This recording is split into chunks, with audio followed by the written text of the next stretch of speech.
Hello, and welcome back to another episode of Critical Reactions. We've got two more songs this week while we check out the subgenre of gent. And today we're going to be checking out a band that did not do so well in the polls. This is a random selection from the lower end of the voting. And I am actually a little curious if this is even gent. The band is called CB Murdock, which is nothing like some of the stronger, harsher names that we've checked. I mean, Born of Osiris, Veil of Maya, CB Murdock. I'm interested to see how this goes about. There's also a lot of color here, and the logo for CB Murdock is not that typical hyper angular stuff. So I'm really hoping we got a good pick here. And this actually fits the theme. So, the song is called Everything Is Going to Be Okay, and it's off the album Here Be Dragons. So let's check this stuff out.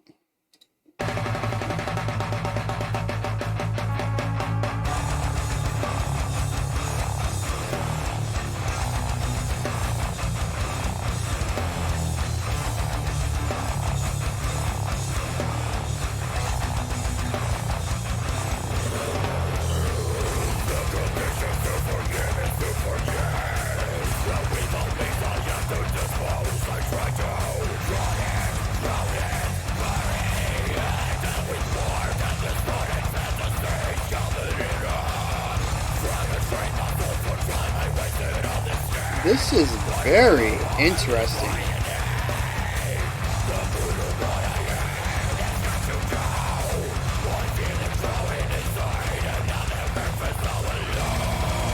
And I love the slowing down of the chug. That's a really cool effect.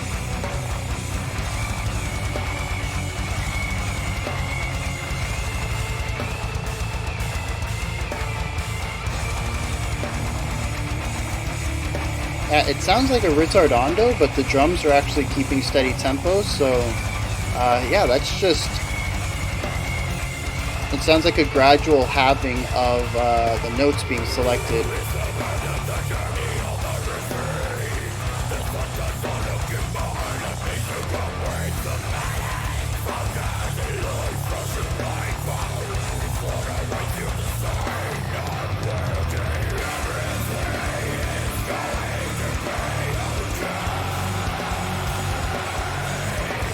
Just a lot of movements.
Yeah, so there's a lot of notes being chosen here based on how they sound.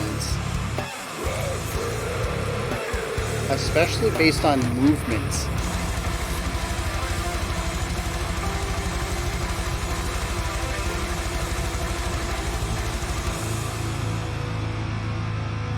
I think there's a piano in there for a whole 4 bars.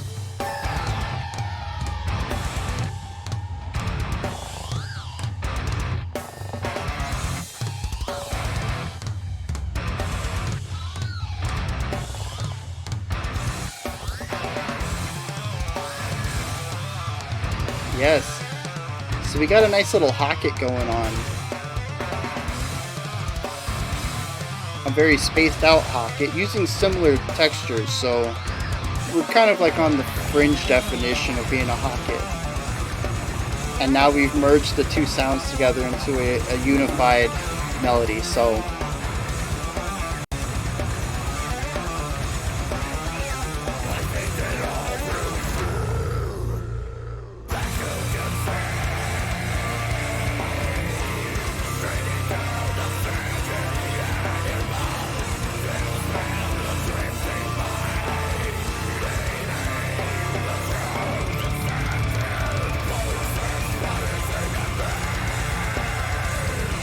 nice way to bring that back on top of the heavily rhythmic guitar work underneath.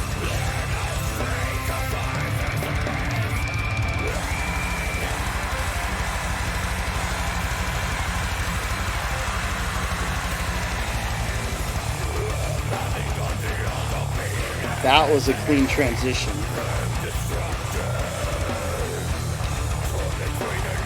Yeah, rhythmically transitioning between those two ideas was slick.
I like how that fade out piano started out rather clean and harmonious, and then it just got like detuned just a little bit um, on the last couple of notes to remind you that yeah, nothing in this song is really like super clean.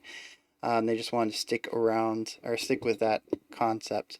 Um, so if everything we've checked out this week is utilizing the gent idea of rhythmic, highly rhythmic music or rhythm over melody to create punchiness and strength, this is the band that is using highly rhythmic ideas musically. It isn't about the punchiness, it's about creating a song that requires the heavily rhythmic approach. They understand how it works as a language. Well, how it works in the language of music rather than just understanding its core sonic principles. Yes, anytime you have super short notes, it's going to be punchy. It's going to have drive.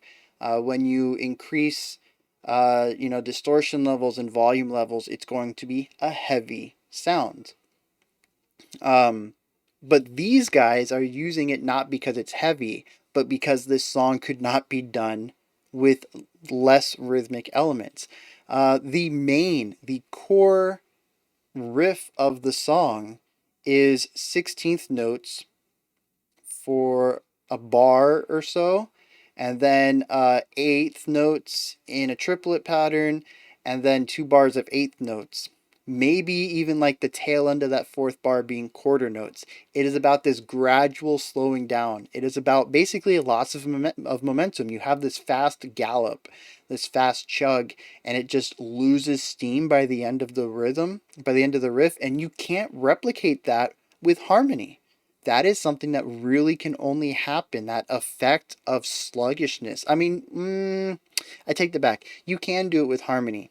Anytime you have smooth uh, harmonic or note transitions, whether you're using a tuning knob and slowly going through and you're getting all those microtonal notes as well, you can kind of get some sluggishness. You get that boo. You get some sluggishness in that, right? That conveys thoughts of lethargy. But it lacks punch, right? So I guess in a sense they are utilizing the punchiness to deliver. Well, they are using the gent idea to deliver the concept of lethargy in a more punchy manner. So yes, I guess I should take back what I said. They do utilize the punchiness for sure. Um, but I also think that they couldn't achieve this specific idea of punchy lethargy in melody, which, wow, I think I've just like the past 2 minutes I've been talking, I've just erased all meaning from what I've said. That's what you get when I do off the cuff analysis. Sometimes I correct what I've said in the past. Um, but yeah, so regardless, so this is a very unique sound. Um, and I love it.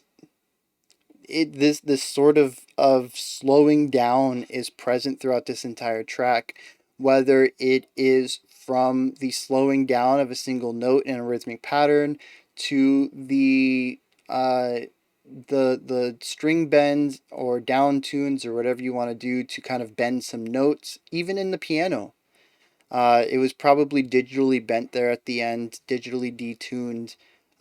But they still had that idea where even when we had something a little bit more melodic, something that was a little more playful than the heaviness that we had previously, they still introduced that sort of breaking down element. Oh, breaking down. I think that is a good sort of phrase for this. It's not necessarily about sluggishness or lethargy, it's about losing steam, right? I think breaking down is a good way to sort of sum up that opening, well, that core riff. Um, and yeah, that concept of just sort of breaking down, losing steam, sort of deconstructing an idea into simpler parts is present all throughout this song. It could definitely be. I don't know how this would go for a second or third listen. It was utilized a lot, so it might be a little bit boring for people. Maybe if you're more accustomed to this, or if you've heard a lot of stuff like this. For me, it was rather novel. 6 minutes of a rather simple concept was it didn't get too bad for me, especially with the middle section. I want to talk about that. We had a relatively nice guitar solo that I really was not expecting. We saw some nice melodic aspects before that. I do like also how the guitar solo ended up being counterpoint. It felt like a guitar solo. We had 8-ish bars of a melody that did not seem to loop. And when we got to the end of the 8 bars, well, let me say it didn't seem to loop, but previously we've had shorter loops. So when we passed the 4 bar aspect, I was like, okay, this is a solo, this is storytelling, this is a strong melody. When we hit the eighth bar, though, the ninth bar, it did loop, but interestingly, we had another solo play on top of it, and we got a nice little piece of counterpoint in there. I'm not going to say it was an exceptional counterpoint part that was written. They seemed to be sort of at odds with each other. They were both moving in similar sections of the 8 bars. And it got a little muddy. There was some stepping on toes, but I kind of figured that that's just part of it. The mix itself is muddy. A lot of the layering gets muddy, especially when we get to the end. I feel like it's supposed to be a dirty song. So the fact that the counterpoint happening there with the 2 guitars was a little cluttered, it just kind of lines up with the personality of the track. Um, and Oh, and then after that, we had the Hocket section. And I was a bit apprehensive to mention that, especially after some other things happened, but I can't ignore this teaching opportunity. So we are going to call it a Hocket because we can learn from it. um, so we have this core, it's sort of like a call and response idea, which Hockets can be, though usually Hockets are more of a shorter phrasing than what happened here. But we had the center channel guitar play a few things, and then we had a pan guitar that was also there's some FX on it. I'm not sure. I think it was more compressed, maybe. Um, just not as. It was definitely a different tone, different, or sorry, a different texture, but not too different from the center tone. And then we went back to center, and then we came to the left, back to center, right, and we had this little like back and forth thing going on. And like I said, it was this cool call and response, but also you could hear a strong single line developing. And that's what a Hocket is. It's when multiple instruments play a single melodic line. Now here's where the really cool thing happens. We don't see this very often, is that the Hocket came together. After doing that back and forth once or twice, I think it was, the lead guitar just ended up playing that whole riff straight. And that was really interesting because you got to hear how the Hocket works, how you have, they were mostly using compression and panning to create the textural difference to give it the Hocket identity. But once the single guitar grabbed it and played the whole thing through, you could hear how it was definitely a single melodic idea. And previously, it was a single melodic idea being played, alternating between two instruments. And yeah, I've mentioned Hocket a couple of times in the past. It's not something that pops up too often in metal music. But usually I kind of point it out and I'm like, yeah, listen, these two instruments are playing one melodic line, but they're trading off, bars or trading off, every 3 beats or something like that. And you don't usually get to hear the single idea in a single texture, a single timbre, to kind of hear the difference between like a Hocketed version and just the melody being played. And I thought it was really cool that it happened here. Like, um, yeah, that's really cool. I hope that that helps anybody who is having an issue hearing Hockets or understanding how it worked. That's it right there. They showed two instruments playing, trading off a bar each or whatever. Um, and it created this sort of call and response idea, but then they gave it to a single instrument and they played the whole thing from start to finish with a single timbre. And you can kind of hear the two ways that that melodic line feels or sounds, depending on if it's being traded off or played by a single person. So yeah, that was pretty cool. That was pretty cool. Um, but yeah, this is just a really interesting track. I will definitely have to check it out again because there is probably a lot of stuff I missed. One, I was just enamored with that slow chug, starting out with the 16th and then slowing down. Like I said, I'm pretty sure then it was triplet eighths and then straight eighths and then maybe quarters.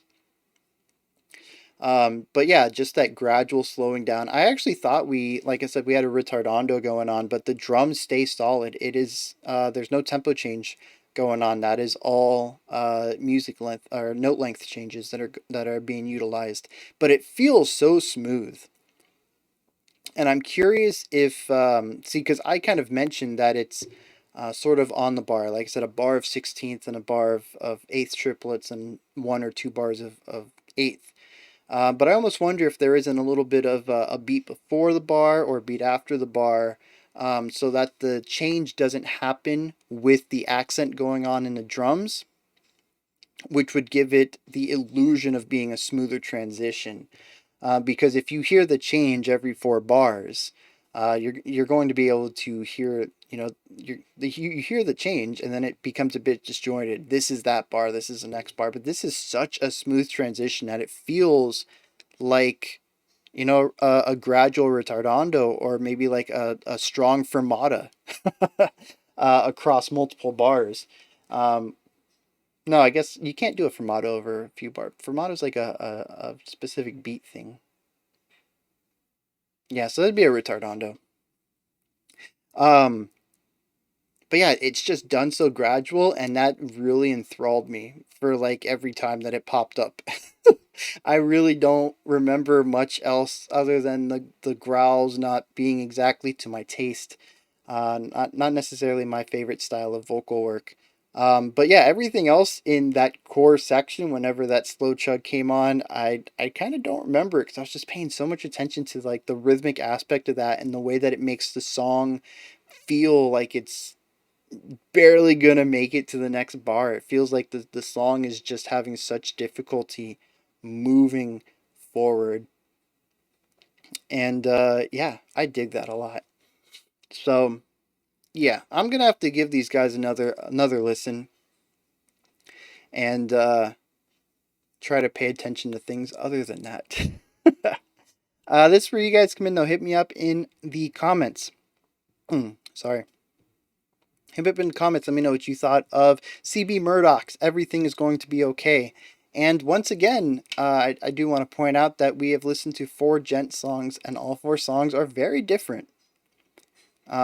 I was kind of afraid. I've seen some people in the comments say that Gent is kind of the new metalcore and that it's very samey. And someone who kind of grew up a little bit with metalcore and post-hardcore, I kind of saw those genres evolve into like a cookie cutter template for creating music. And I was kind of worried we were going to end up seeing a lot of the same genty stuff. And I'm really happy to see 4 different things so far. I'm excited about tomorrow's. To see how we're going to finish up based on a song that I got to personally pick from the poll. That's a lot of P's. We got a nice alliteration going on there. I got to personally pick from the polls. So yeah, like I said though, hit me up in the comments. Let me know what you thought of this track. There's also a description box above the comments section. There's some links adjacent to the channel, such as the Patreon, if you would like to join in and vote on these songs and themes. You get to have a little bit of control over what we check out. So yeah, link is in the description.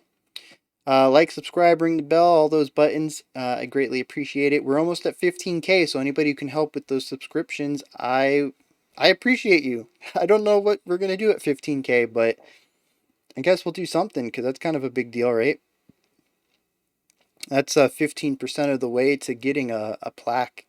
I don't know if I want a YouTube plaque, but I guess that's kind of interesting. 15% is not much, but it's better than 0.